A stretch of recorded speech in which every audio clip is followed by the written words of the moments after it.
Casper Ruud ou l'homme qui était à un match de devenir numéro 1 mondial il y a 1 an et demi. Casper Ruud ou l'homme qui a été le premier joueur à remporter un titre sur le circuit principal depuis ses 10 titres amassés. Casper Ruud ou l'homme qui est sans cesse sous-évalué. Oui, j'y vais directement, quand on parle des meilleurs aujourd'hui, on le sous-évalue constamment et je m'inclus largement dedans. Moi je pense plus à des joueurs comme Holger Rune, Alexander Zverev ou Berur Kac, qui sont pourtant des joueurs qui n'ont pas fait 3 finales de Grand Chelem en carrière. Alors pourquoi Casper Ruud cultive cette image du joueur sympathique, du joueur respectueux, mais trop court quand il s'agit de gagner, trop gentil peut-être? On a l'impression parfois qu'il lui manque du mordant, de la hargne, tant dans son jeu que dans son attitude. Alors est-ce que Casper Ruud est vraiment fait pour tout exploser sur le circuit? Est-ce que Casper Ruud va décrocher le Graal un jour en remportant un tournoi du Grand Chelem? Ou alors est-ce qu'il va rester un top joueur mais de seconde zone? On répond à tout ça juste après le jingle.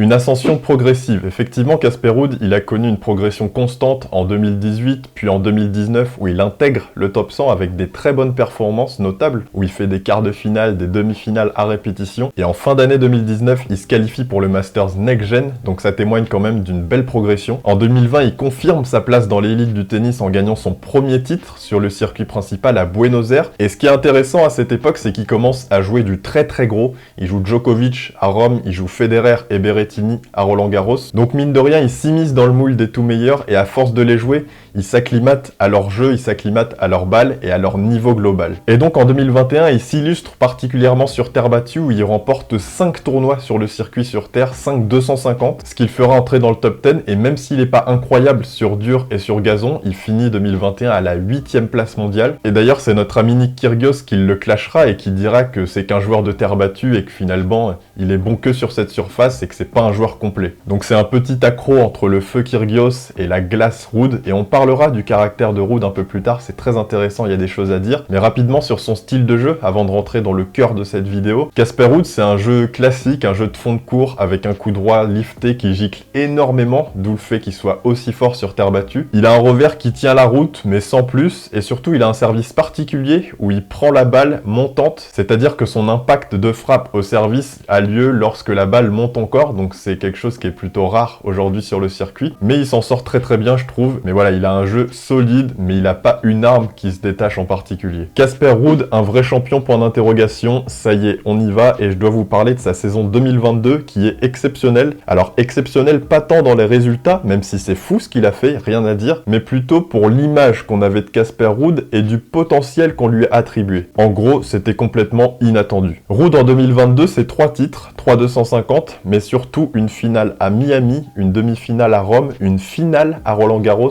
une demi-finale à Montréal, finale à l'US Open, finale au Masters, donc c'est quand même affolant, c'est monstrueux. Tout ça, c'est digne d'un niveau top 5 sans aucun problème, et il le sera d'ailleurs. Et comme je le disais en introduction, il était même à un match de devenir numéro 1 mondial, c'était à l'US Open en finale contre Carlos Alcaraz. Finalement, c'est Alcaraz qui aura été plus fort sur cette finale, mais ça montre à quel point Casper Ruud était vraiment dans les hautes sphères du tennis, même si il faut dire qu'il a eu un sacré concours de circonstances. Effectivement, il y a certaines personnes qui lui ont pas reproché, mais qui ont pointé du doigt le fait qu'il n'a battu aucun top 10 en Grand Chelem cette année, alors qu'il fait quand même 2 finales à Roland et à l'US Open, ce qui est quand même très très rare, parce que logiquement, à partir des 8e ou des quarts, quel que soit ton classement, tu dois bouffer du top 10, et lui n'a pas eu à le faire, mais tant mieux pour lui, il a tenu son rang. Et Casper Ruud, il était quand même à 2 sets de devenir numéro 1 mondial, avec un jeu pas si impressionnant que ça pour un numéro 1 mondial. Attention, j'ai un respect infini pour Casper Ruud, ce qui fait est exceptionnel.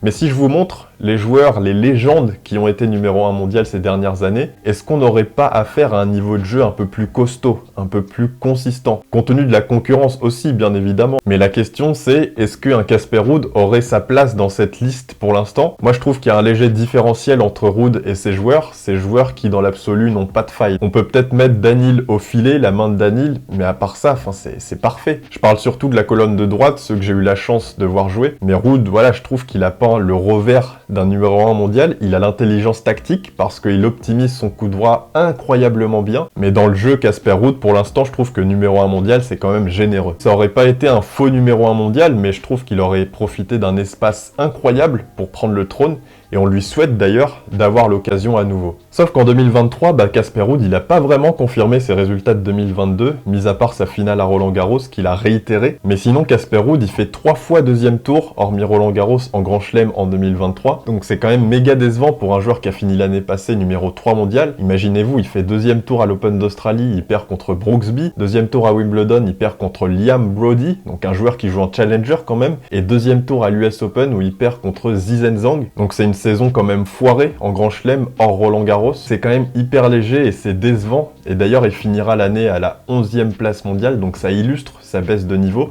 Là où en 2022, il fait finale au Masters, en 2023, il joue même pas le Masters. Et donc, d'où le titre de cette partie, un vrai champion, point d'interrogation. Parce qu'un vrai champion, pour moi, c'est un joueur qui fait de grandes performances, mais sur une longue durée, sur plusieurs saisons. C'est un joueur qui est capable de rester au top constamment et d'habituer les gens à l'exceptionnel, de désacraliser les exploits, de rendre la victoire normale, tellement normale qu'elle en devient chiante pour les gens, à force de répétition. Et pour l'instant, Casper Ruud, il n'a pas réussi à rester dans le top 5 sur plusieurs saisons, ni même à désacraliser ses victoires sur terre battue, parce qu'il a gagné aucun tournoi européen sur terre, les Monte-Carlo, Barcelone, Madrid, Rome, Roland-Garros, et d'ailleurs je pense que c'est un gros objectif pour lui en 2024. Casper Ruud, un joueur très discret. Effectivement, vous le savez, l'objectif de ces vidéos où on axe sur un joueur en particulier, c'est de rentrer davantage dans les personnalités. C'est de revenir sur certains éléments qui peuvent expliquer ce qu'on voit aujourd'hui sur le court. Et quand on évoque Casper Ruud, je pense que globalement vous avez la même image que moi. C'est l'image d'un joueur très discret, un joueur très humble qui travaille tranquillement dans son coin. Casper Ruud, c'est pas un joueur star, c'est pas un joueur bankable, c'est pas un Alcaraz, un Tsitsipas, un Rune. Non, lui on le voit pas beaucoup, c'est une autre mentalité, il travaille dans son coin. D'ailleurs, il travaille à la Rafa Nadal Academy, donc il y a cet état d'esprit travail et le succès arrivera tôt ou tard. Mais Casper Ruud, il faut aussi le dire, il y a une question de culture. Il est norvégien, donc il y a ce côté scandinave, pas froid, mais il fait pas ressortir ses émotions. Est-ce que vous avez déjà vu Ruud bondir de joie? Même quand il gagne ses demi-finales de Grand Chelem, il explose pas de joie, alors que c'est un accomplissement exceptionnel, c'est le rêve de tout joueur. Alors qu'est-ce qu'il faut retirer de tout ça? C'est que Casper Ruud, il est en mission. Sa mission, c'est quoi? C'est de mettre la Norvège sur la carte du tennis mondial. Comment? En gagnant un Grand Chelem. Sauf que sa culture fait qu'il gère la quête de cette mission avec davantage de sérénité, avec un self-control, avec un apaisement qu'on n'a pas forcément l'habitude de voir sur le circuit, là où on a des occidentaux qui ont grandi dans des pays où on est beaucoup plus démonstratif, où les émotions se font davantage ressentir. C'est un peu feu contre glace, comme je parlais avec Kyrgios, où il y a qu'à regarder en Suède par exemple, Borg c'était la glace, Borg ça parlait pas, pourtant c'était super fort, c'était un grand champion, mais c'est vraiment la glace. Soderling, c'était la glace, certes il était capable de 2-3 petites étincelles par moment, mais globalement c'était la glace. Donc Casper Ruud, il est pas forcément trop gentil pour gagner, mais sa différence de caractère fait qu'on pourrait penser qu'il a moins la niaque que les autres, alors qu'au fond, Ruud, il est ultra déterminé. Donc attention à Ruud, je vous le dis tout de suite. 25 ans et un rêve en tête. Effectivement, Casper Ruud, il vient de faire ses 25 ans en décembre 2023, et 25 ans aujourd'hui sur le circuit, c'est plus très jeune, même si la moyenne d'âge du top 10, c'est ça, c'est 25 ans. Mais moi, je suis pas très inquiet pour Casper Ruud dans sa quête d'un titre du Grand Chelem. Il a encore une dizaine d'années sur le circuit. Alors à quel niveau, forcément, on sait pas. Ça va nécessiter une régularité folle de sa part s'il veut rester dans le top 10, dans le top 20 toutes ces années. Mais si on part du principe qu'il y reste, ça fait quand même quelques dizaines de grands chelems à jouer encore face à une nouvelle génération qui va continuer de s'étoffer, mais on l'a très bien vu. Avec Ruud, il suffit d'une ouverture, même minime, et il est capable de s'y engouffrer. Il a déjà 3 finales de Grand Chelem disputées où la dernière marche était trop élevée, que ce soit contre Nadal, Alcaraz ou Djokovic, c'était bien au-dessus. Mais moi, je veux vraiment croire qu'il arrivera à se mettre au niveau, quel que soit l'adversaire en face. Maintenant, il sait ce que ça fait de jouer 3 finales de Grand Chelem, ce qui n'est pas le cas de quelques gros joueurs quand même, comme Zverev, comme Rune, comme Rublev, comme Fritz, comme Dimitrov, et même Alcaraz et Sinner qui ont gagné eux du Grand Chelem, n'ont pas joué 3 finales chacun en Grand Chelem, donc il a de l'expérience. Il faudra juste se servir de cette expérience au maximum pour transformer la donne et convertir tout ça en une victoire. En tout cas, dites-moi en commentaire ce que vous pensez de Casper Ruud, je suis très curieux. Est-ce que vous pensez qu'il est trop gentil pour gagner un Grand Chelem, ou si au contraire c'est juste une différence de caractère comme je l'ai évoqué, et que son heure viendra? Dites-moi si vous pensez qu'il va gagner un Grand Chelem. Quel Grand Chelem? Roland Garros, l'US Open? En tout cas, restez connectés parce qu'on est à fond sur cette tournée, Indian Wells, Miami, et ensuite on enchaîne comme des dingues avec la Terre, Roland, Wimbledon, les JO, ça va être la folie. En tout cas, prenez soin de vous. Ciao!